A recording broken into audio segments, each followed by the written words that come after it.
Let's go! Gator! Gator!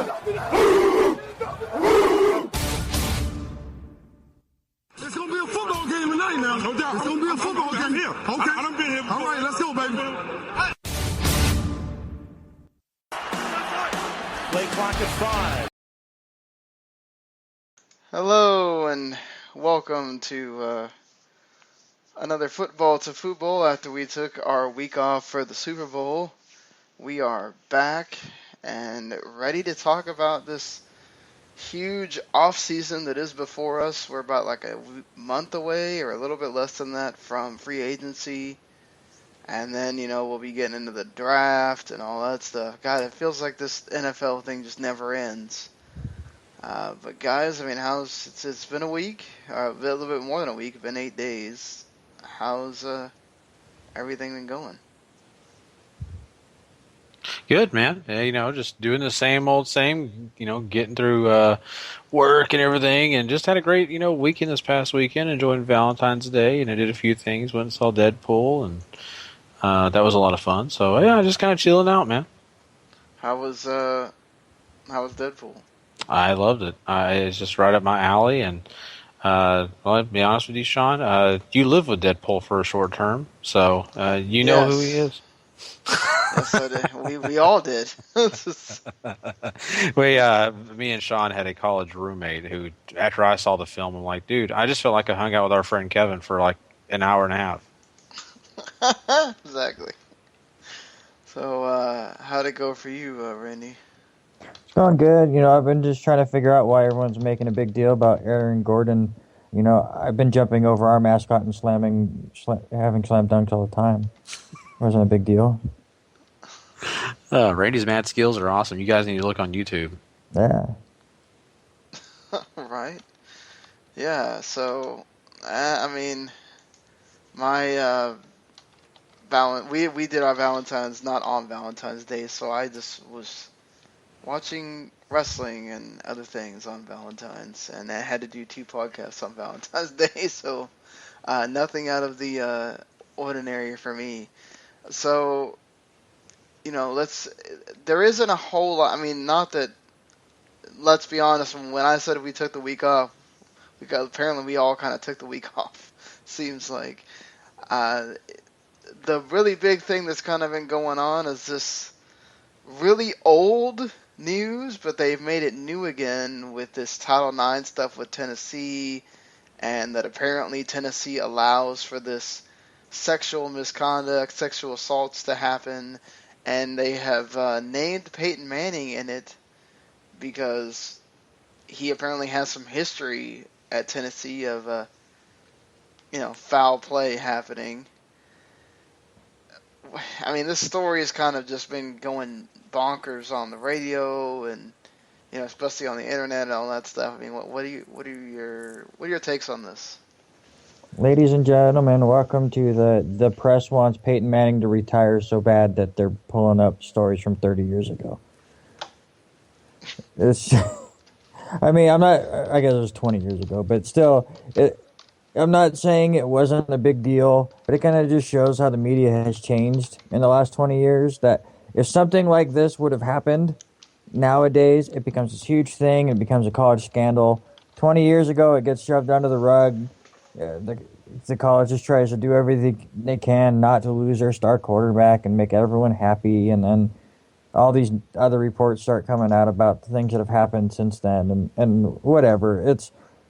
It's one of those weird things where it's an interesting story, but it's so long ago that it's like, okay, so what's the point now?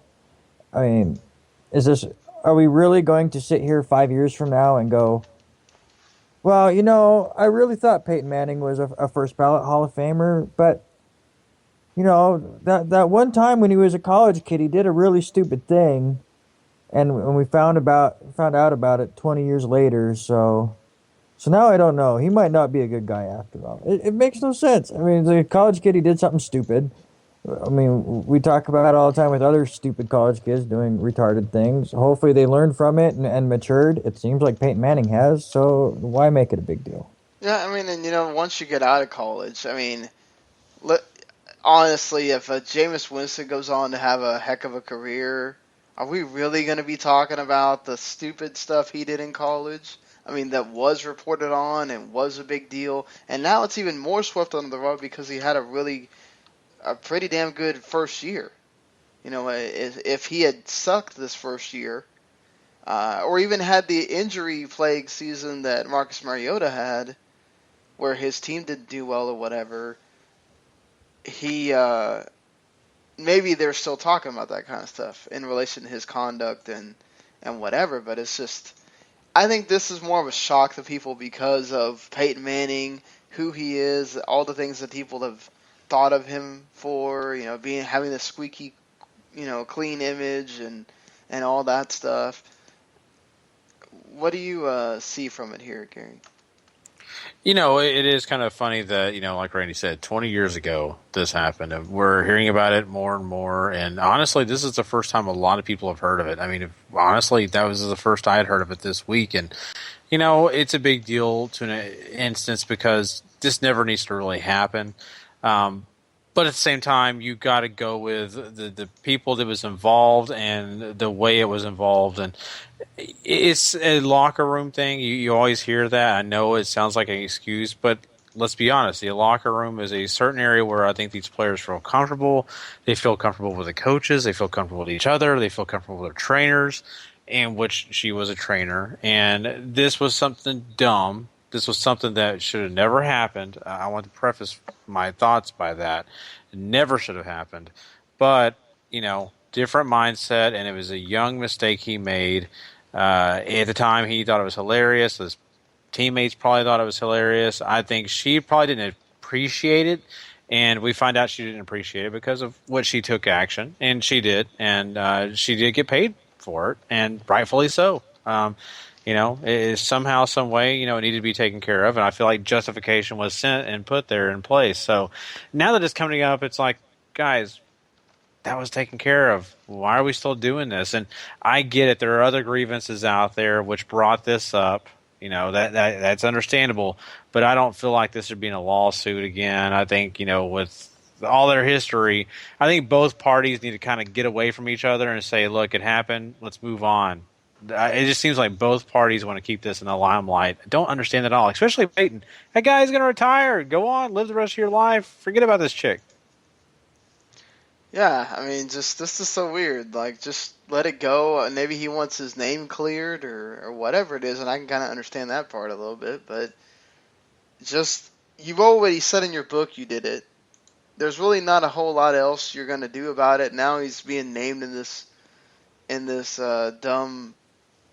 Oh, it's not dumb. This Title IX thing, which is a serious thing because they got allegations against Tennessee saying that, you know, these women are saying that apparently Tennessee does things that allows for terrible conduct to happen. And if that's true, then, you know, obviously people are going to get fired and there's going to be some big time ramifications for this.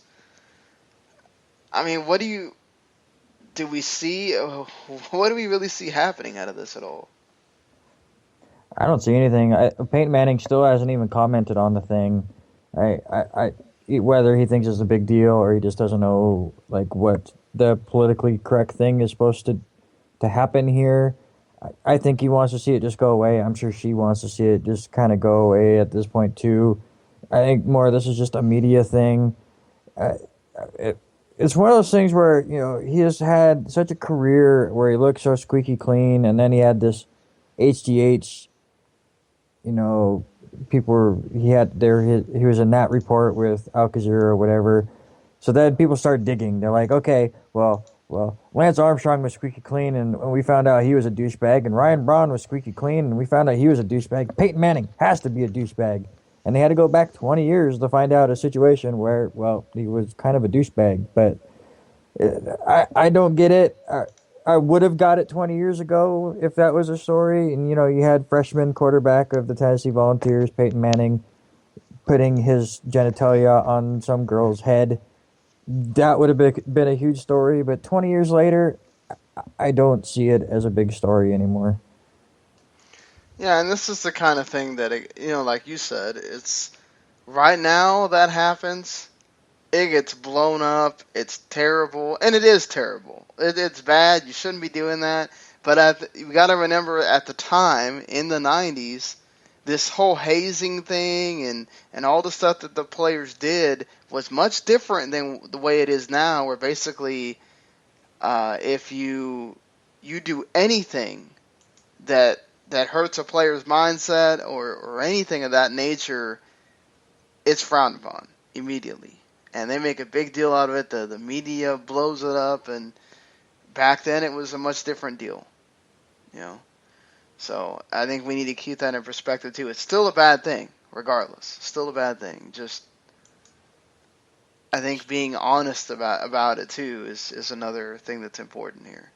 Exactly, and we can go in circles and talk about it, but it was kind of funny as me and my wife had a discussion about this, and she was asking me how I really felt about it, and I was kind of going through a few things, and kind of a few things I've already said here on the podcast, but the one thing that we kind of agreed on is this: nothing's going to come out of this. It's just going to be ended by a settlement. Something else is going to really take place, but really, honestly, at the end of the day, it's really not going to change anything. So. It's important right now, but in a few years we'll probably forget we ever had this conversation. Exactly. And one player that we kind of already know he's gonna be with a new team next year is Matt Forte, a player we kind of already talked about during the season. We knew after Jeremy Langford had done well, that he probably wouldn't be playing with the team anymore, So it's not anything we didn't expect. But what do you think about it? Who do you think he might fit well with? And your new running back for the New England Patriots is. Oh man! Wouldn't surprise me. He's a great player, and he's great at catching the ball out of the backfield, which Tom Brady loves. I mean, he has been having some injury issues, which they have that problem with Deion Lewis too. So yeah, they're no stranger to injuries, and they overcome those injuries all the time. So I don't think they're concerned too much with that. But yeah, you're right. I mean, he has had those injuries, and that's got to bring up a lot of question marks for teams looking for his services. But on the other hand, you've got teams that are really looking for a veteran, and they're not sure in the draft they're going to trust any of these young backs. And so this would be a guy to go and maybe blow a lot of money on that you really feel comfortable with, and that's fine. But, I'm really curious myself. I mean, who's going to take the chance on this guy instead of going to the draft? That's a big key. I mean, the Patriots definitely have the ability to do it if they want to. You look at, I mean, he's so versatile. He can fit anywhere that needs a running back. I mean, especially if you're looking to win now or have something that can help you win now, you go after Matt Forte. I think if you don't, you're selling yourself short. I think another guy that we pretty much knew, even though they're already calling for him to go to Philadelphia because, he'd play under Jim Schwartz again, is Mario Williams getting released from the Bills. And, we didn't even talk about this. Apparently, LaShawn McCoy likes to beat up police officers. And, I mean, I don't understand why immediately we go in the offseason and we only got to be having all this stuff happen. Just, why? I hate to hear these kind of stories. I really do. And I don't understand, the thought process of an NFL player when it comes to these activities. Because to me, my thought is, hey, you're in the position that you're in. Keep your nose clean. Stay out of those situations. And, LaShawn McCoy, let's be honest, he's been a little bit of a hothead. He's definitely shown that he has some issues going on. And this is no way to prove to the Buffalo Bills or anybody else that you're worth the time. I heard that the two officers that he was fighting were Officer Chip and Officer Kelly. So. Oh yeah. Oh boy, that would be hilarious. Oh man, yeah. And before we get too far, I mean, I joked about Matt Forte and New England. Just 'cause I think that would be the best fit for him, whether you can fit. But I don't know what you guys think, and I hate saying it, but there's a certain team that's been to 2 Super Bowls in the last 3 years that just had a running back Seattle. retire.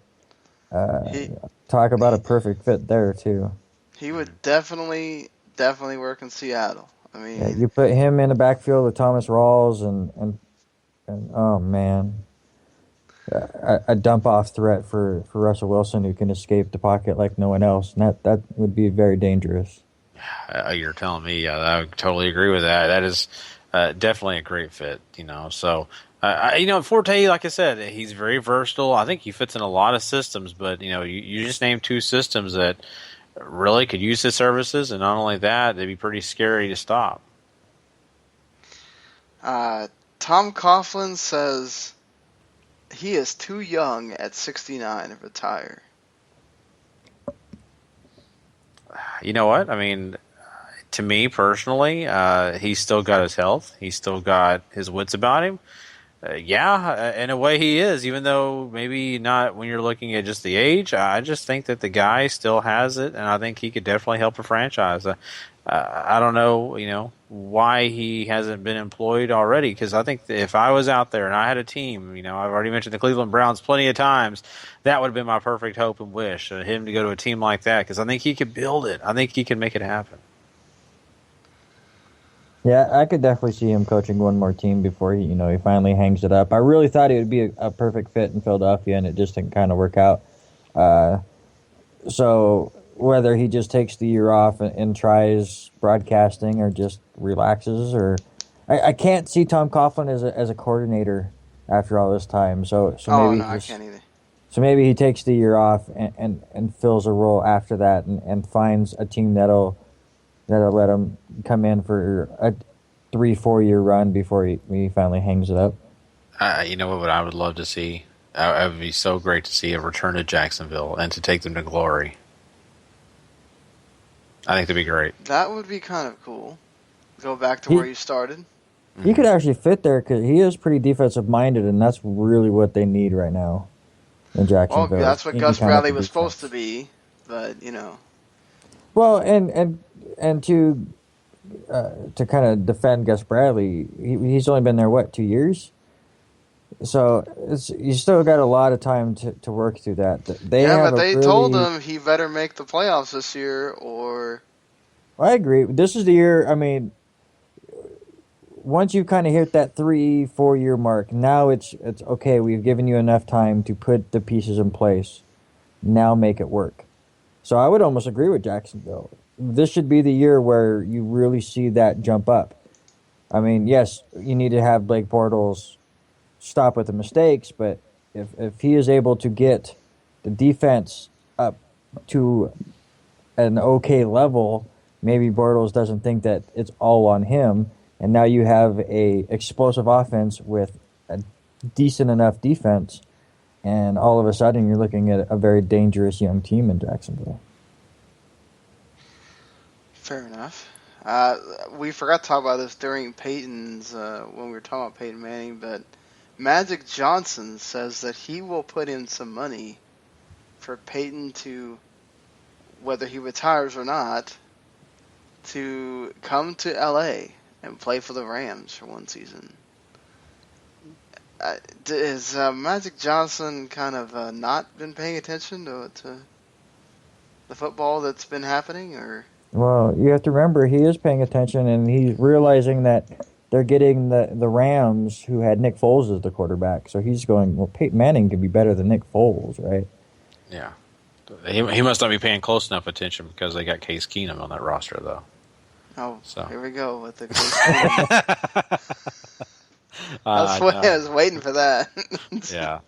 Sometimes you got to have those. But no, I mean, I don't know, man. It's kind of funny. I could see the hope and wish, but he really must not have been watching this season because, let's be honest, that was just a struggle to watch. Especially a quarterback that used to have it all to play like he did sometimes last year. I was just praying and hoping he could get to the Super Bowl, and he did. Man, it'd just be way too big of a task for him in L.A. Well, we've got players for the Broncos saying that Peyton should retire. So, I mean, hopefully for him and I think for everybody else, I think I don't know. I just can't see how you come back now and hope that you have a good season after the way you ended it. You know the way it went during this season. How could it really get that much better? I mean, Not only that, though, I mean, you did some things you weren't supposed to, like shill beer, which, NFL players are not allowed to do.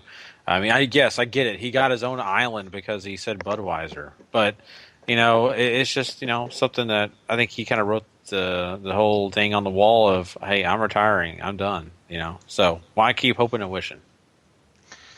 yeah. So let's not keep hoping and trying to find other things to talk about. We probably need to get into this.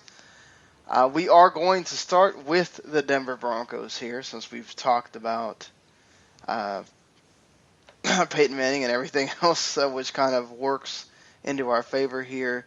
But as this is the first day that you can start assigning franchise tags as of right now, Eastern time. So we'll probably be hearing after this podcast is over, and we'll be able to kind of talk about more on Thursday when we do our next I probably should explain how we're doing this.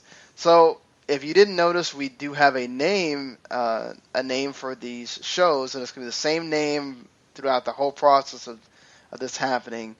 Obviously, if we get closer to the draft, it might change. We're going to be doing this for 8 weeks, 2 shows a week of going through each division, 2 teams on each show. Today we're doing the Denver Broncos and Oakland Raiders.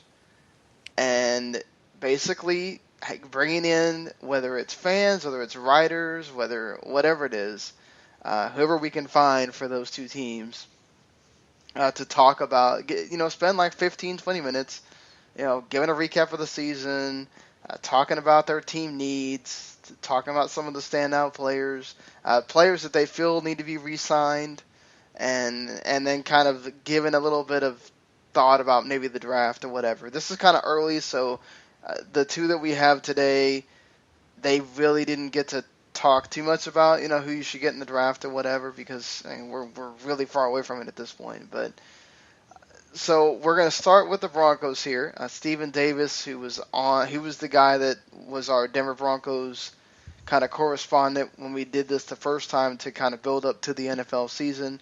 He is here talking about his Broncos. This is about a 13-minute thing, and basically he answers all the topics that I kind of just laid out here. So here we go, Stephen Davis talking about the Denver Broncos. Okay, well, hello. We are here this is our interview series on the off-season needs of all 32 teams, and as we already mentioned on the podcast, we're starting with the Denver Broncos, and with me today, you might remember him from when we did the season previews, Stephen Davis talking about his Denver Broncos. Of course, your season recap ended like every other team wants it to end, with the Super Bowl win. Anything you want to say about the season? Well, it was really exciting, and I love the ending. But I think what even overdoes the Super Bowl victory is the potential of this team with the young defense and how dominant they were. And with all due respect to Peyton Manning, with how bad he played and how we were still able to finish the season. I mean, just the potential if we could get a decent quarterback in there, and just the potential of the team overdoes the Super Bowl, because I see a dynasty maybe ahead. That's what excites me the most about the previous season and the future. All right, fair enough. So going into this offseason now, Brock Osweiler did pretty well for himself. I mean, during the season, he had 170 completions on 275 attempts and almost 2,000 yards for the games that he played. he, obviously he was replaced by Peyton Manning in that last game of the season. Then, Manning played for the playoffs. Whether he played well or not is not an issue. Obviously, he's thinking about what he wants to do. It seems like retirement is what he's going to do. But Brock Osweiler is an unrestricted free agent, and the Broncos have other guys that obviously are bigger. You'd say are bigger fish that they need to make sure they sign. Right.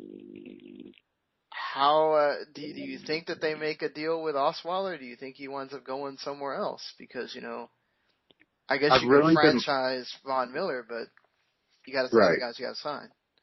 Really, I think this is my honest opinion, and if let's start out with the beginning of last year's offseason when Cubic coming in and stuff. He was really pushing to get Tyrod Taylor, and I really think Cubic wants a mobile quarterback. With that being said, I think LA is really behind Brock Osweiler, so I really think they're going to go to the negotiations, and we're going to find out this offseason who's really making the calls. If it's going to be John Elway or if it's going to be the head coach. I really think Cubic's going to push for a mobile quarterback because that fits his offense, and Brock looked awesome when he came in and played. But I think it also showed when he struggled that to fit that scheme, they kind of need someone that can do the play action and kind of can make some time in the pocket to make some plays. And I think that's what Cubic wants. And I really think Elway's behind Brock. So it's going to be a very interesting offseason. What I think is going to happen is I think that Elway's going to go ahead and go with Brock, and then I think Cubic's going to bring in a mobile quarterback, maybe someone like RG3 or Colin Kaepernick or someone like that to play backup. And then, Brock starts struggling, and then he has a backup plan. But I could see it going either way. I'm a big fan of Brock. I hope he gets his chance because he was really patient behind Manning the past few years. Yeah, I mean, you'd think that they would all be in. I mean, what he showed maybe wasn't the greatest, but he definitely showed he can get that offense going and everything that you wanted to. And if you give him the time, he can definitely grow as the quarterback for that team. It'll be interesting because you don't have anybody behind Brock even if you re-sign him. So that's definitely something they got to look at. Even if you bring Brock back, you got to have, as this last year showed, more than anything, you got to have a backup that can sort of play. Right. Especially when you have a crappy O-line like Denver did this season. So that being said, what do you think are some of your biggest offseason needs? Is it that O-line? Is it the quarterback? Well, I think we need to get Vaughn back, and I think that if we get Vaughn back, and then the dominoes start falling because you need to get Vaughn back, and then you need to get a running back because both of our top running backs are free agents right now. Then you keep going. I mean, our middle linebacker's up. Trevathan, we really need him back, and then it just keeps falling. I think really if they were able to get back everyone they need, I don't see a big free agency. I really see in the draft that we should probably get some O-line help, with Clady coming back, and then maybe we can get Mathis back. I don't know if he might have a price tag that's out of our reach, but the O-line is what needs the most help. But I think before that, we need to get our guys back. Do you think they can definitely get all of them back? I mean, you got $12 million in the cap for next year. I mean, I kind of see. I don't see Vaughn taking too well to getting a franchise tag. So, Vaughn's not that big of a diva, and you've seen in history of teams being tagged. And I really don't think Vaughn wants to play anywhere else. But the other players is what I'm worried about. I think Vaughn will work out because I think he loves being Bronco. But the other players, I think the best scenario for the Broncos is not to get into a bidding war. And I know there's a lot of hungry teams out there looking for a quarterback and licking their chops and letting Brock. Because Brock looked really good. And I know there's a lot of teams out there that would love to have him. And the bidding war is what I'm worried about. Hopefully a lot of these players will take a discount to come back and win another Super Bowl. But you Do you think RG3 could really come back to being the way he was, or even a Kaepernick for that matter, if you have to do without Brock? Yeah, I mean, it's hard to say with RG3 because I think his confidence is blown. I don't know. I think if he feels that a team's getting behind him and that are going to push him, and I don't know if Denver would be the right situation because you're going to split the fan base and you're going to have everyone pushing for Brock and everyone pushing for RG3. And I really think that's going to mess with his confidence. And with his confidence already so low from that whole thing that happened in Washington, that was a headache. That can ruin any young guy's career, and I honestly think that for this offense to work, you need someone, you don't need a Michael Vick, but you need a Jake Plumber. You need someone that can do the play action, someone that can bootleg, someone that can pull the offense. But with that, you also need a running back that can run, so it's all domino. It's going to be a domino effect, really, because yes, it could work with a mobile quarterback, but then you need a running back, Right. So, you definitely say that you want C.J. Anderson back if you're going to have Right, yeah. Way over Hillman. I think Hillman's a great third down running back, and I think it showed when they put him in a starter that he's not a solid starter. He's a flashy guy. He's like a C.J. Spiller or someone like that, someone quick and fast. But he's not. He can't put the workload on his back like C.J. did. I was really disappointed when they put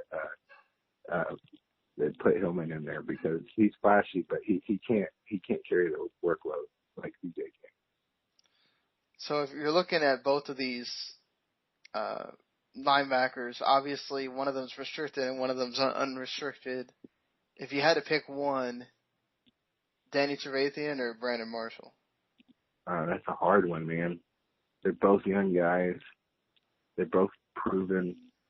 But honestly, I think the middle linebacker position is the most important. So I think you have to go back and look at film because I know they were switching them around a lot. But whoever could play the middle linebacker position the best, whoever could read that run, because you need someone back there that can read the run. Because, with those shutdown corners you have and with that pass rush you have, you just need one solid linebacker, maybe a decent second guy that can read the run, that can stop the run. Because once that happens, that's when Denver shuts teams down, is with the shutdown linebackers and that pass rush. If I had to pick one, though, I would probably go with Trevathan. What about Malik Jackson? He did a lot for you guys as far as up front, clogging the middle there. He's gonna be a guy that some teams are gonna come after. Is he a guy you're kind of willing to part with, or well, here's my thing. Yeah, go ahead. Here's my thing with that. We got D Ware, and a lot of people doubted him last offseason, and I knew it. And I think I even said him the last interview we had in the preseason that I knew he was going to have a huge season. And I think he was severely underrated because I think if you look how that team played with and without him, it was white and black. It was totally different defense. With them, it's just so much more pressure on the quarterback. With that being said, a lot of times they really would only rush three guys. A lot of times it was four, but you just need that one guy in the middle, and they've already signed Derek Wolfe. So I'm not really worried about the middle of the line right now. You could stick someone in there every now and then when they're rushing four, but sometimes I know a lot of times they only rush three. So with D Ware and Von Miller, hopefully, and then with Wolfe in there, Derek Wolfe, he had a tremendous year when he was healthy. But I don't think Malik Jackson is an all-star. I think if he joined a Jaguars team or a Cowboys team or something like that, he could be an all-star. But I don't think it sucks letting someone like that go, but he's not on top of my list. Looking at the draft, have you kind of looking at anybody that you think would work for the team at all, or somebody you want, or have you not kind of started looking at that yet? Yeah, I've looked at it, and I've looked at three positions. O-line first, quarterback second, and then running backs third. But like I said, it's a domino effect, man. You got to wait and see how this re-signing goes before you can really look at the draft. So I've been trying to stay away from that because we got to see how who they can re-sign and who they don't. All right. That's a good look at everything. I think you kind of covered all the bases here. Thank you, Steven, for coming on and doing this for us. And, I mean, we'll be probably keeping in touch and getting here with you again as the season gets closer. Especially, after the draft, we might do one of these with all the teams again. Yeah. I really enjoyed coming on and talking to you guys and listening and getting on the Facebook page and seeing everyone's reaction. I love what you guys are doing, and I think you're doing an awesome job. Well, thank you, man. Until we get to do this again, have a good one. You too, sir. Thank you. All right. Well, that was Steven's take on what the Broncos need and some of the key players that they need to make sure they get back. Obviously, the big guy that, I think that Von Miller's huge, but your quarterback situation is Brock Osweiler at this point. There are quarterbacks in the draft, but you're drafting number 31 by that point. A lot of the good quarterbacks could be gone, especially with a lot of the big, some of the, bigger teams in need of quarterback, whether they're going to play in their first season or not. What are you thinking about with Osweiler? They're not talking about it right now, apparently, and just to be, so they can be fair to Peyton Manning. There's people obviously talking about where he could wind up if he doesn't get signed with the Broncos. What do you think they're doing here? Like you said, they're being fair to Peyton Manning, and also they're kind of looking at things and evaluating Osweiler. They're probably, reviewing all his games and going over what the coaches see, how they feel about him, and really weighing their options because, right now this is the perfect opportunity for them to move on if they feel like he's not their future. Personally, I don't know if I believe that. I think the guy proved enough, and I think the guy proved that he deserves to have a full season as a starting quarterback and to get an opportunity to be that. Now, they may have other plans, and they may be, willing to take a risk on a guy like RG3, like you guys were talking about earlier. But I think that's what's going on with the coaches. Not only are they being respectful to Manning and letting him retire before they start getting into this whole quarterback debate, but I think that they're really just weighing their options. What do you think, Randy? I don't really see Denver going after a Kaepernick or an RG3, to be honest. Their cap room is not that amazing, especially with some of the defensive holes that they're going to have to re-sign. And as Steven did mention, they do have some offensive line issues that they want to address. So, honestly, I think as long as Brock Osweiler doesn't get a big head by some of these other teams approaching him as part of joining their team and is going to start asking for a ridiculous contract, I think Denver would like to keep Osweiler as their quarterback. He can manage a team. He showed that he can handle the pressure for the most part. Got a good year of experience. Got to see the field quite a bit. So if he can somehow have, was he averaging a little bit under 900,000? So you give him, let's say, $2 million a year over 3-4 years. If he would be okay with that, absolutely. I think they would jump all over that and allow all that space to kind of be focused on the defense, where they have shown that is how their team is going to win championships is through that side of the ball. So I really think that they want to stay in the lower pay grade for their quarterbacks, and I think Brock might fit that bill. Well, again, that's all well and good in theory, but we'll have to see if that actually winds up being what happens for Osweiler. Definitely he deserves to ask for some money, but I think he can't ask for too much because you got to remember you got benched in the playoffs. You didn't play when the games mattered the most, and at the end of the day, that's what they're going to be looking at too. If you had been the quarterback that had led them all the way to the playoffs, then you could definitely ask for some big money. But you got benched when the games matter the most. So, that's going to take away a little bit from what he can ask. And I think Brock won't be asking a ton. I think he's going to be fair about it, but we'll see, because, again, we had the big elephant in the room of how is Von Miller going to take getting franchise tagged? It's going to happen. There's not a whole lot he can do with it. I mean, we know how the franchise tag pretty much works. I mean, do you see what Steven said, where he kind of just accepts that it's going to happen and he plays this 1 year under that tag, or do you think he will be a little bit of a diva about it, knowing how well of a Super Bowl and how well of a season he played? Well, listen, Von Miller has to look at it this way. It's been mentioned before, Denver does not have a huge cap room going into the offseason. Yes, it's going to help if Peyton Manning retires, because that saves them $19 million. But even with that, it's not a ton.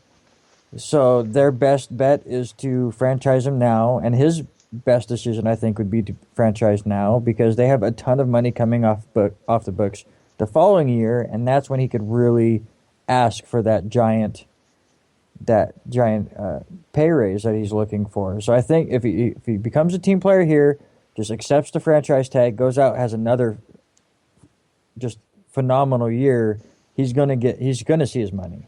So hopefully he doesn't become a diva about it, and it just focuses on the team. What do you think, Gary? Yeah, I mean, I don't think it helps him really any to be a diva and really just get out there and complain. Just because of the fact that, the team has the right to franchise him. It's not his contract not to be franchised, or any of those situations that we've seen in the past from players. So it really is out of his control. But the one thing that you do think, at least if you're Von Miller, is, hey, I could bet on myself again this year. If I go out and prove to them that I am as elite as they saw me this year, there's no telling how much I'm going to be making the following year, in the year 2018 or 2017, whatever. He's going to make that big payday happen for himself, and I'm looking forward to seeing it myself. But I think that once again, I mean, this is just the way things are going to fall into place. I don't feel like this guy is going to be an issue. I think he's just going to go with it and try his best to make sure that he gives his team an opportunity to get a repeat. Yeah, I mean, so we kind of got that out of the way. Now we need to look at some of the other players that they obviously, and I mentioned some of them, the tussle that they're going to have with the linebacker spot, an inside linebacker with these. I mean, Danny Trevathan is a guy that made a lot of big plays for them. He was vital in going into pass coverage as well. Brandon Marshall, another guy that they kind of switched around with Trevathan. They both sort of make the same amount of money.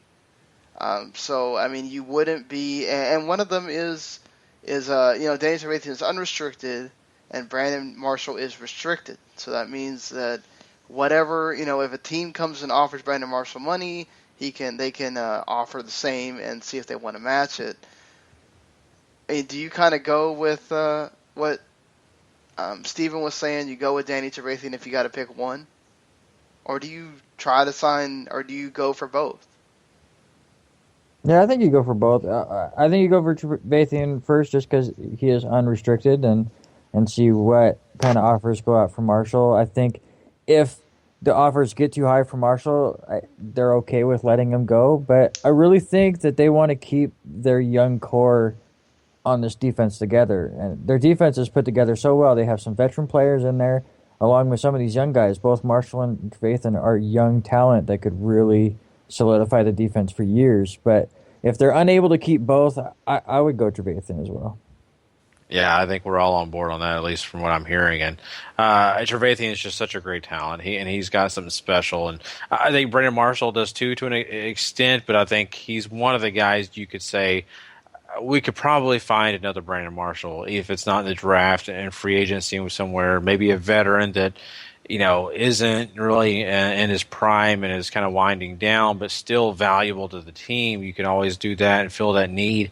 But right now, Trevathan is the guy, and you've got to make sure you get him back on this roster and make sure you get him, back in the mix, because losing a guy like that could definitely take your defense down to a different level that you don't want to see. So, the other kind of glaring thing on the defense is Malik Jackson, who was, he's an unrestricted free agent. He was a big key for them up the middle, kind of being that force that stopped the run and also helped, rush the quarterback and everything. Steven took it as a guy that they can let go. Do you agree there, or is he one of your big guys you got to go find, because you also need some offensive line help, obviously, and you might have a couple of guys that you might want to keep on the offensive side, or you can go offensive line in the draft and try to go all defense in keeping them? I actually kind of disagree with him. I think Jackson's a huge part of their future plans. Again, the defense was such a huge role in these playoffs, and Von Miller and DeMarcus Ware got most of the credit. But that inside of that line, especially Malik Jackson against Carolina, completely closed in Cam Newton. I mean, sure, he doesn't get all the sacks, he doesn't get all the flashy plays on the defensive line, but he plays a huge role, and he did extremely well. So he's another one of those players that Denver is secretly just hoping Peyton Manning just retires so they get that cap room back, so they can use some of that money to keep Jackson on board. Yeah, and you're right, Randy. I think this guy is a very valuable piece of this defense. I think the other thing, when you're in the front office and you're looking at things, you're evaluating each piece, and when you're limited on that salary cap, and you may still have that money coming from Peyton, you're not guaranteed to get all the contract deals that you want. You're not guaranteed to have everything fall into place just like you expect. So I think that there could be a situation where we do see them losing him only because of the value they're placing on other positions like offensive line, quarterback, maybe even running back, which, to me, that would be the later one. That would definitely be lower than Malik Jackson here. Malik Jackson gets on my roster before Hillman or C.J. Anderson do. So I think it's very interesting. It just depends on how that front office looks at it. But this guy is a value. He's a guy that any team in this league would love to have and mix in their front, So, maybe the Broncos try to find a way to keep him. If it's my opinion, I agree with Randy. You keep him. But he could be a guy they have to say, sorry, we've got other needs that are more important. So you just mentioned it, Gary. I think we know who we're going with here, but does C.J. Anderson really deserve a big payday? They looked at Monty Ball in this aspect of, does he deserve a payday? We've seen other guys, at least in the running back position. And it just seems like in this generation of running backs, they're just not as valuable as they once were. Most teams look at them as, guys that are very short term. They're not going to last a long time, so just move on. Get the next guy. Find fresh legs. That's what they always look at with these guys, despite the fact that maybe, they have great ability. They have things that are working for them.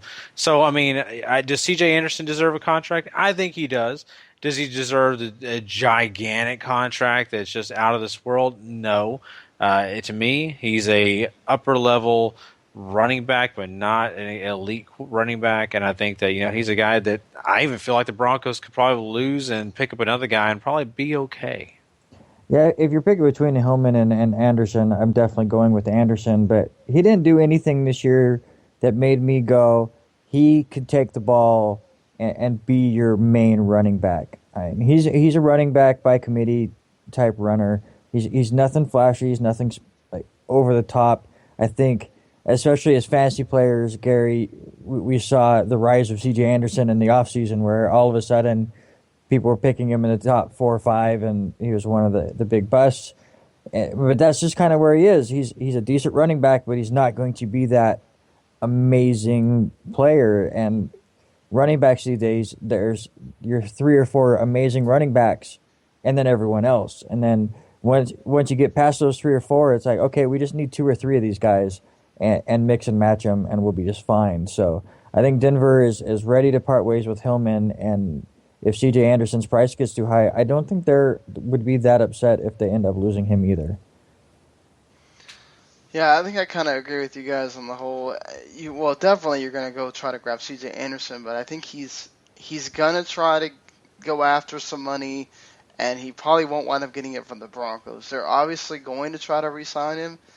He was one of their much more explosive guys.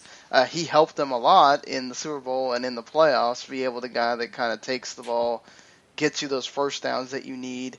Hillman was, as Steven pointed out, he was a good guy that could kind of come in and change a pace or whatever, but he's not a dire guy that you need to keep around.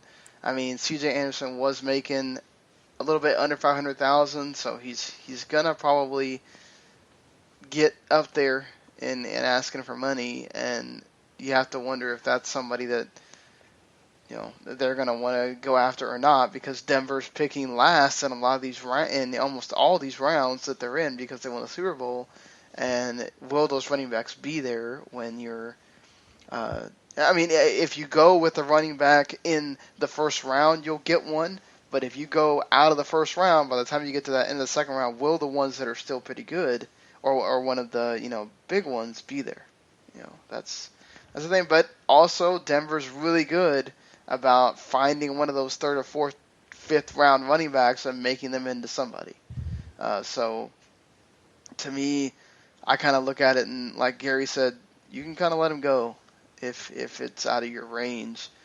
To me, I think Evan Mathis is a guy, even though he was already getting around the $3 million mark, he's somebody you kind of need to look at. He was probably one of their best flymen at the guard spot. If you want to keep him, you've got Ryan Harris too, so they've got some things that they got to sort out as far as the offensive line, which is one of their needs, definitely, that they had a problem with this season. Do you guys think they need to re-sign one of them, or do you just go all draft with this? I think, it'd be a good idea to try to re-sign these guys like Mathis, just because they're with your system, they know it, and I think that, the talent that they have is still there. You're still going to have some upside with these guys. But once again, it comes down to the front office decisions and what they find valuable, and you definitely want more talent. So why lose talent? I think you keep the guys you got and try to build on that. That's the best way to go, and that also gives your team an opportunity to not completely have to rebuild your offensive line and start from square one. At least if you retain a couple of guys, you're still working with a group that people know, and then you just add in a couple of pieces. Yeah, I definitely think you try to re-sign as many as you can. Money is tight there. But you try to keep some veterans around, and even if you were able to get most of them back, I do think their main goal in the draft is to get young guys, and so that the drop-off is not so fast when they do end up losing these guys on the offensive line. That's the tricky part, and especially as a Jets fan, they're going to be going through the same thing where the offensive line is really good, but now it's about that time you need to go out and start looking for the young rookies and getting them trained up, so then when the talent starts falling off, you can just replace them and continue going. So it's going to be a interesting seesaw battle with Denver. Is who are they going to be able to keep around? Are they going to be able to keep around any of them? How much of a down or a drop off are they going to have next year on the offensive line? And, the early mock drafts do have them taking offensive linemen. Vidal Alexander from LSU, the offensive guard. Sean Coleman, the offensive tackle from Auburn. Some people even think they might take Derrick Henry down there if he's there. The options obviously there for those. I think you do definitely go offense in that first round if you're Denver, because you do have the defensive studs that are kind of all taken care of except for some of the guys that we mentioned already. What do you think? Do you go offensive line or running back there, or what do you think? Yeah, I go 99% offensive line, and then maybe a running back if one of the top guys just tumbles down the draft and falls to you. Yeah, I totally agree. Offensive linemen are a lot harder to find than running backs. And is Miller considered a D end, or is he considered a linebacker? Kind of depends on his system. I look at him more of a linebacker than a DB. Well, if he gets franchise tagged, he's going to make $14 million. So that is the going rate for linebackers at the franchise tag. If they consider him a defensive end, he's going to get $15.4 million. So he'll be getting a good chunk of change if they go on with the franchise tag and they don't figure out some other kind of deal for him. So I think we kind of covered everything with the Broncos. The one with Christopher Hale here with the Raiders is a little bit longer. It's around 17 minutes or so. But we'll get through it, and then we'll be back to kind of give our comments on it. So here we go. Okay, here we go, doing the second part of tonight's podcast. We already did the Denver Broncos with Mr. Stephen Davis, and now we're doing the Oakland Raiders. And here with me today is somebody you also may have heard on that same podcast Stephen was on, Mr. Christopher Hale. How are you doing today? Good. How's it going? Just trying to get through this thing. Yeah, right. So, tell me in just a couple minutes or so, like how you think the season went last year, and what you're most excited about, kind of looking at the team and seeing their potential for next year. First I want to congratulate Mr. Stephen Davis on his team winning the Super Bowl. It's great. Hopefully someday I can say that too soon, before I'm dead anyway. I think the Raiders, and this is not speaking as a fan, well, maybe a little bit, but I think we're going to be one of the most exciting teams in the upcoming couple seasons. I think we have a solid young core. This past season, it about equaled my expectations. I think if we look back on the preview show back we did in August, I think I predicted a 7-9, 6-10, and so that's exactly where we were, 7-9. I was totally happy with 7-9. We got a young team. Derek Carr, I think, he's already proving himself in the second year in the league as being one of the top quarterbacks in the NFL at such a young age. Latavius Murray quietly, very, very quietly, led the AFC in rushing. We got, of course, Mari Cooper. We all know his playmaking ability is just there already. He's just going to get better and better and better. Crabtree seems to have a resurgence.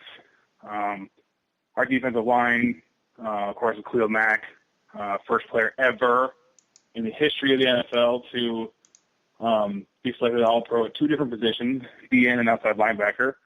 I just think we have the pieces there. I think just a couple games didn't go our way. The Bears game in particular that I can remember being a game that I feel like we could have been 3 or 4 games above 500 and really set momentum for the rest of the season. We lost that game by a field goal, which was a really sloppy play. A couple of games. The first time we met the Broncos in Oakland, Woodson picked off Manning twice. We had that game and just a late pick six killed it. Derek Carr he still has some learning curve he has to go through, like every quarterback does. He's the second year in the league. There are people calling for him to be benched and all this stuff, and I was just you guys, I just keep scrolling. Yeah, exactly. What are you talking about? Right. Yeah. We lost a couple games, and there are people calling for him to be benched and go with Matt McGloin, and I was just you guys are just nuts. So, but yeah, I think next year, and if not, definitely in 2 years, we will be an AFC West winning team, playoff bound, at least 10 or 11 wins. I think we'll be back to the good Raiders again. We're not in the gutter anymore. So looking at in this going into the offseason now, looking at your team and looking at who is gonna be in free agency, And then just what do you think are your biggest needs for your team? I think anybody that has followed the Raiders even remotely knows that we need a solid outside pass defense. We need a corner, safety. The Raiders want a basic 4-3 defense with single man coverage most of the time. So we rely a lot on our corners and safeties to make plays, and if we don't have those guys there, Charles Woodson absolutely played above and beyond his expectations. I feel like this past season, there are some guys, Nico Thorpe, let's say he's coming up. I feel like, his name's eluding me now. DJ Hayden got better as the season went on. He needs to really come out next year, because I think next year's a contract year for him. There's another guy. I can't think of his name right now. He's a rookie. He really came out in the end of the season. Did a great job. Definitely, I think corner safety is our biggest need. I feel like our defensive line is good. Of course, we have Mario Edwards Jr. We got what's his name from the Cardinals a couple years ago. See his name, but got a good interior defensive line. We were decent against the run. Just the pass killed us. I feel like we might need like a really athletic, maybe another outside linebacker. Get Alden Smith back next year. I think after he serves suspension, I think we'll be in decent shape as far as defense goes. Offensive line, I think, is another thing. We could use a good blindside tackle. Just give Derek Carr some time. They did an excellent job. They were leading the league in sacks allowed last year for a while. They finished top 5, definitely. So, the offensive line is good, but I feel like he just needs more time, especially as a growing quarterback, to make those decisions, get the ball out. And other than that, I feel like we're really in the driver's seat as far as our own destiny goes. And you're right about that. You look at this team, and the next question I'm going to ask you is about guys you need to re-sign. And other than obviously, you losing Justin Tuck and Charles Woodson to retirement, you have almost everybody else is kind of already signed up. Some of the you obviously got to re-sign one of these safeties. You got all your safeties out as either restricted or unrestricted free agents. Nate Allen's the guy making the most money.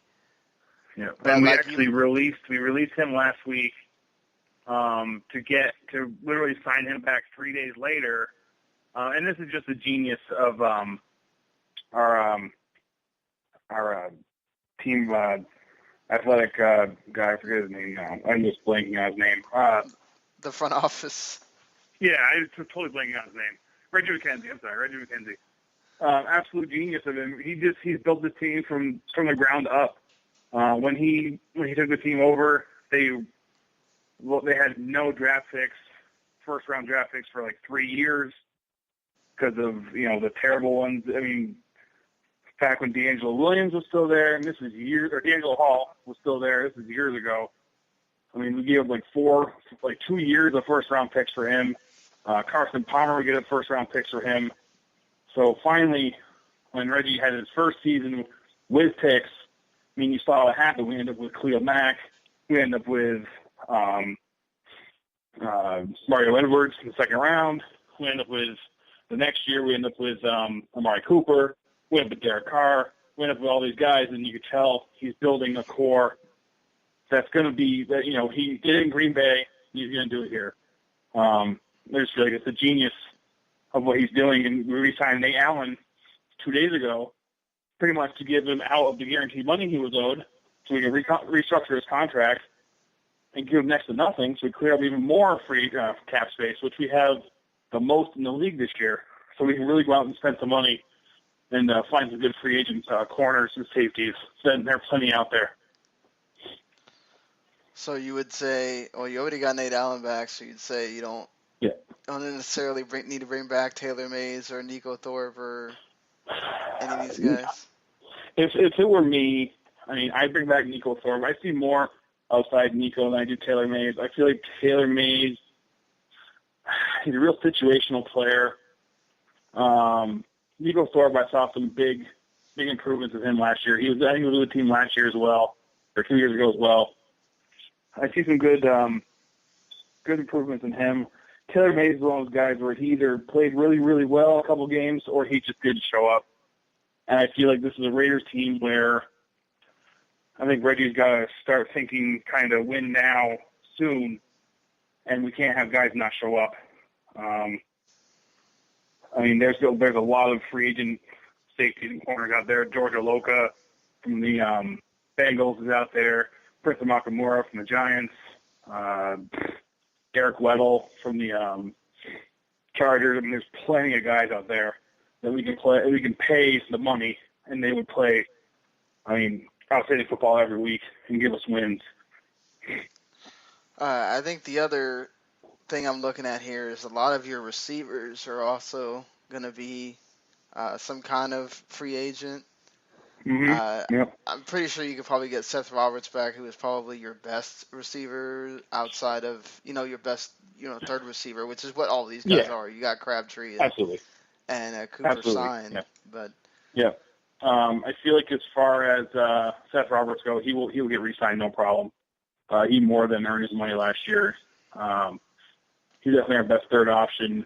I forget the other guy's name. I mean, you got Streeter, you got Andre Holmes, and Jeremy Ross. Yeah, Rod Streeter. Yeah, Andre Holmes. Andre Holmes is okay. Rod Streeter, the guy's been injured a lot in the last couple of years. I feel like he's gone. Honestly, receivers are one of those things where it's like they're almost a dime a dozen, really. Right. We got our base. I think we have Cooper, we have Crabtree, we have those two guys that can really spread out the field on either side. I really think that as far as the third guy, I think Seth Roberts gives us that speed down the field and the good hands that he has. I mean, I feel like Rod Streeter and Andre Holmes, they're kind of, they're definitely, collateral damage at this point. If they need to go, then they need to go. I'm sure they can make some other team very, very happy. I think now with you said you got Mario Edwards, but you've got, the problem with Aldon Smith not being there till really late in the season. You're losing Justin Tuck. You've got like 3 other DNs who I mean, they're restricted, so you could probably sign them again, but you got some holes there. And offensive line seems to kind of be something that you've got a couple guys. Offensive line is interesting. They played well this past season, which is, interesting that we've been talking about our offensive line, saying, we need to rebuild it. But Donald Penn doesn't look like he's coming back. He played really well in the beginning of the season. As the season wore on, he just seemed to really just kind of make stupid mental mistakes and let guys by him and just make some really dumb plays. A lot of false starts. I feel like our center, Rodney Hudson, is one of the best players, one of the top 10 best players on our team. The guy can block down the field anywhere. Case in point, if you watch the Chargers game when we were in San Diego, Rodney Hudson was making blocks for Cooper 20 yards down the field on a screenplay for a Amari Cooper touchdown. I mean, the guy's just amazing. It seems like him and Carr have a really good rapport with each other, which is very important, obviously, with hiring a QB. We got Jarvis Webb, and I just feel like we could use definitely use some guards and tackles. I feel like at center, we're definitely good. I mean, like I said, we didn't have a terrible offensive line last year. They let, some of the fewest sacks allowed. Derek Carr was almost never touched. But I think they're getting a little old. And Donald Penn showed his age last year towards the end of the season. I think we just got to, we're young everywhere else. And I feel like that we need to get younger there, too, as well. Well, I mean, that's definitely something you'd say when you're looking at the draft. Have you kind of looked at anybody at all as far as? I haven't gotten to that point yet. Looking at people, I've seen some mock drafts. And, I mean, the first thing that goes through my mind would be getting a safety or a corner. So, I mean, they're looking at, like, an offensive tackle. I want to say he was out of Michigan State. I forget his name right now, but, I mean, I just saw a couple of them, and you all know how mock drafts are. They're here today, gone tomorrow. Right, exactly. So, I mean, a lot of the big guys like Mel Kiper and, you know, all those guys are looking at offensive line for us. We picked, like, right in the middle, kind of like, I think we're, like, 12 or 13, 14, somewhere in there. I mean, if we really see somebody that we really like, as far as the offensive line goes, we're afraid someone could take them. I mean, we have plenty of, you know, depth at certain positions to maybe trade up or trade down or whatever we see to do. We have that middle room in the middle. But I feel like, honestly, if we were going to go first round, I would probably go for a solid offensive lineman, probably a tackle, just to give Derek Carr that blind side protection on the left side. Then probably in the second round, you can probably gamble and get a nice D tackle. And then maybe in the later rounds, you can go for a corner or safety, because I think the corner and safety are come from the free agency market. All right, fair enough. Well, I think that kind of covered our off-season look at the Raiders. We'll be kind of doing this thing again after the draft to kind of get everybody's thoughts on what they thought, how the team did, and everything. So we'll be sure talking to you then, and of course, you know, as the season starts building closer to its start and everything. Thank you, Christopher, for being on here with us. Anytime, man. I'm always down to talk some Raiders. It's, you know, there's very few of us up here in cold, windy, and nasty Vermont, so. Well, you take care, man, and we'll be talking to you. All right, buddy. Appreciate it. Thanks. Later. All right, well, that was your take from Christopher Hale on the Raiders. I mean, Derek Carr can only really get better at this point, right? I mean, are we worried a little bit about the interceptions and all that was happening a lot towards the end of the season, or you think that gets fixed in this offseason and he just gets better? Yeah, I think he just gets better. I mean, that's a young quarterback for you trying to do too much. It's the same as I was saying earlier with Blake Bortles. It's just something that they'll learn to kind of bring it back a little bit, rein themselves in, realize that they can trust their defense. If a play doesn't work the way they want it to, and you know the hole is too small, they can tuck it in or throw it away and move on to the next drive and allow the defense to give them the ball back, not try to force it, turn the ball over, and give themselves bad position. So Carr is just only going to get better, and so is Oakland, really. Yeah, I mean, not only that, I mean, the more experience he has, the more time he has in this system, just the comfort level is just going to explode. And this guy's eventually going to get into that frame of, just being able to go through the motions, make sure he makes the right decisions. And I think it's going to happen. I think this is a smart quarterback. He's one of my tops, at least in potential. I think this guy is going to be one of the elite quarterbacks in this league one day. I really, really feel like that, and I think that's also why the Raiders have a lot of upside. So, I mean, there's a lot of good things here when it comes just to Derek Carr. Yeah, I mean, looking at the Raiders, they have almost $77 million in cap space. Which is crazy. One of the biggest teams, or one of the teams that have the most cap space going in the next season, and they have almost all of their key offensive guys signed, and a lot of their defensive guys pretty much signed too. I mean, they've got some holes, but it's very minimal, and this is a great, job by Reggie McKenzie and everybody else involved to just make sure you've got your big guys signed up here, and I think you got to give him some credit for that. Yeah, especially in this salary cap era, that it really affects teams. It affects, let's be honest, the championship games.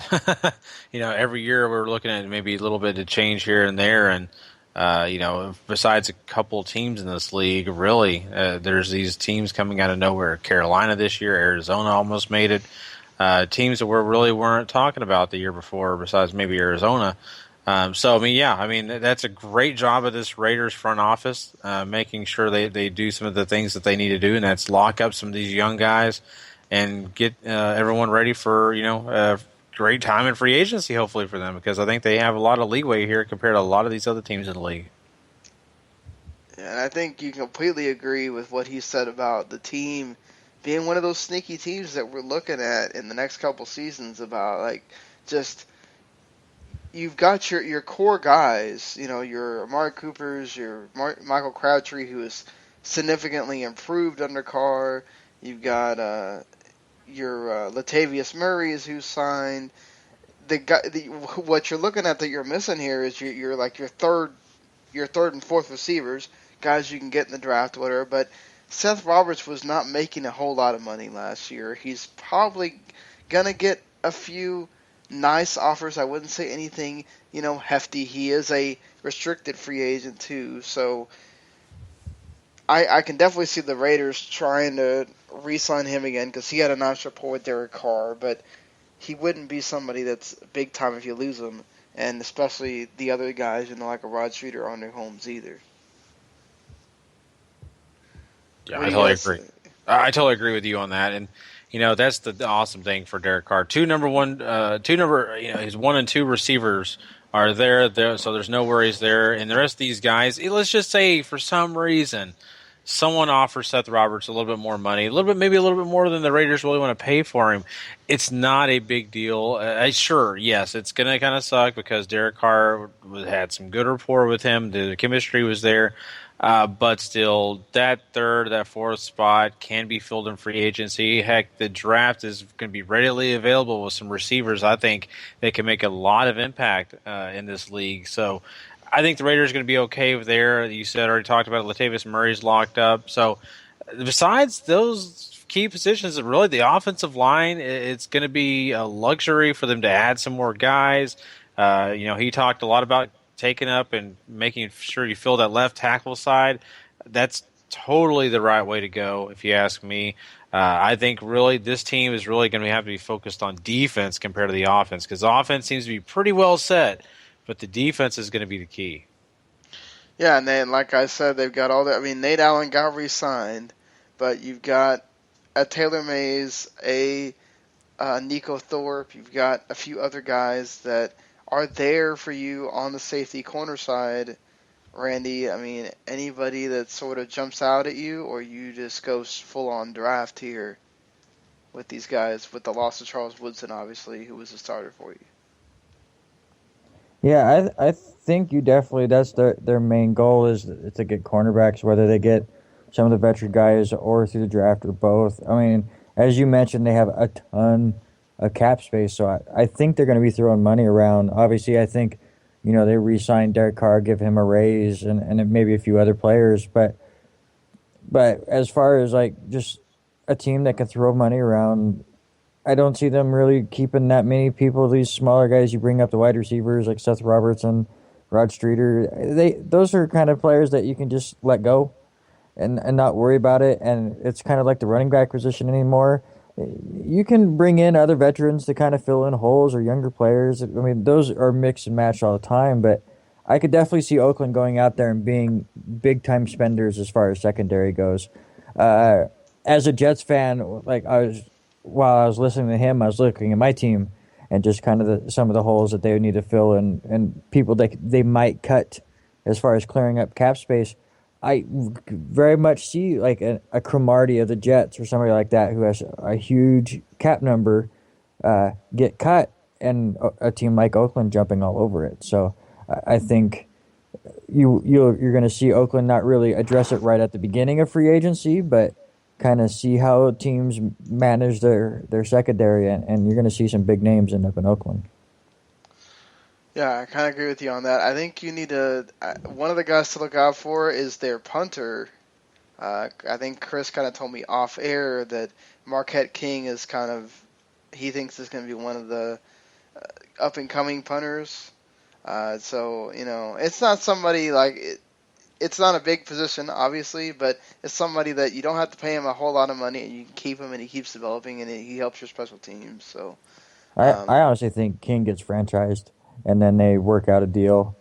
It's because I agree. King is one of the best punters. Whether you want to say it's not a big position or not, but look at the Super Bowl. Punters are huge in that game, and King's one of the best at it. So I think they franchise him, fill out all the rest of the holes, and then with whatever money they have left, sign him for a longer deal. you think, Gary, you gonna agree on that, or? Yeah, I mean, even if you don't franchise him, even if you just throw some money at him, that it makes him agreeable. I mean, anything you can do.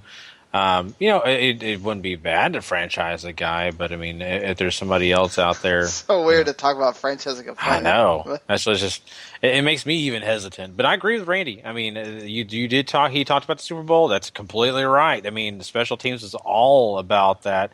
And yeah, I mean, a good punter can definitely help your team and get you to some W's that you really need. So, What?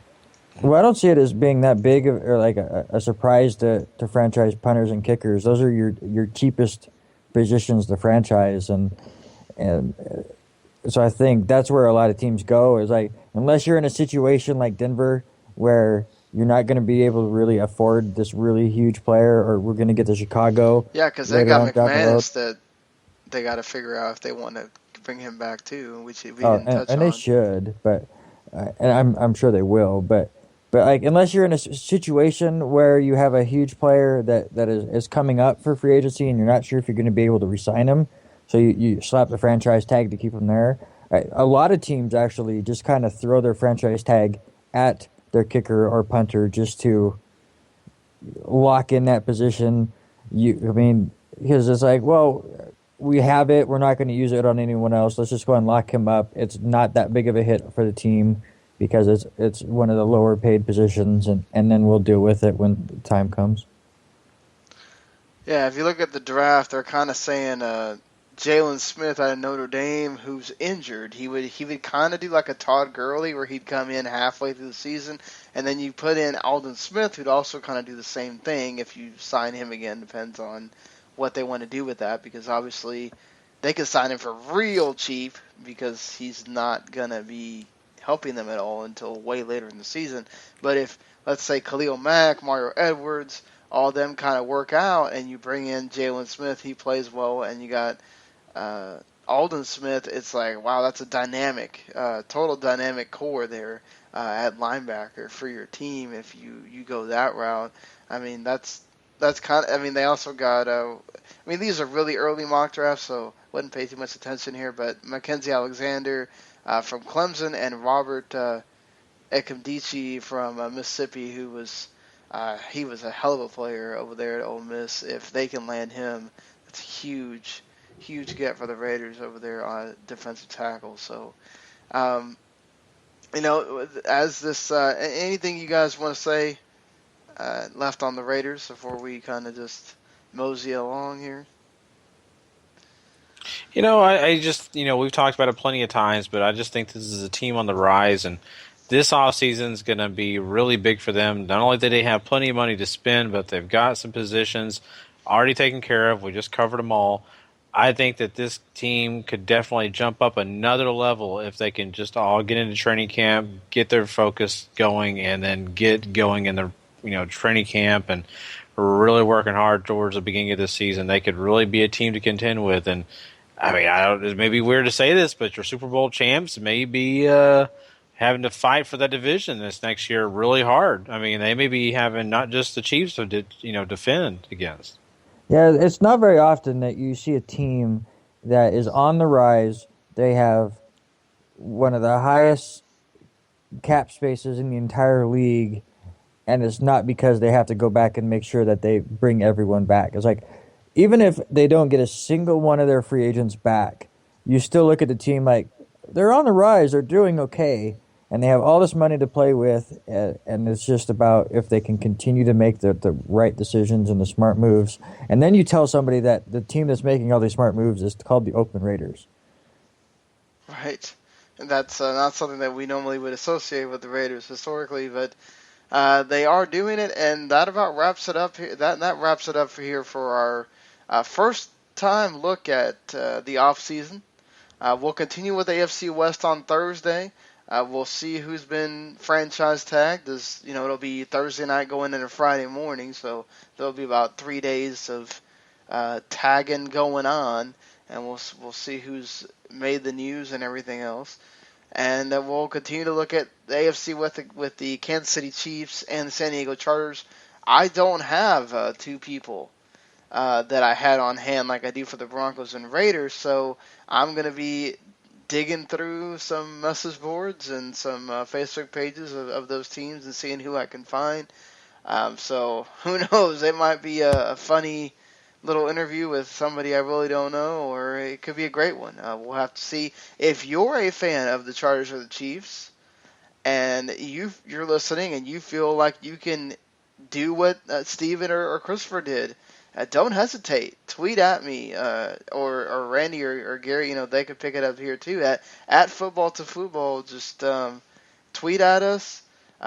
Make your case, and I'll gladly be there listening. If you want to state your name, or just go to the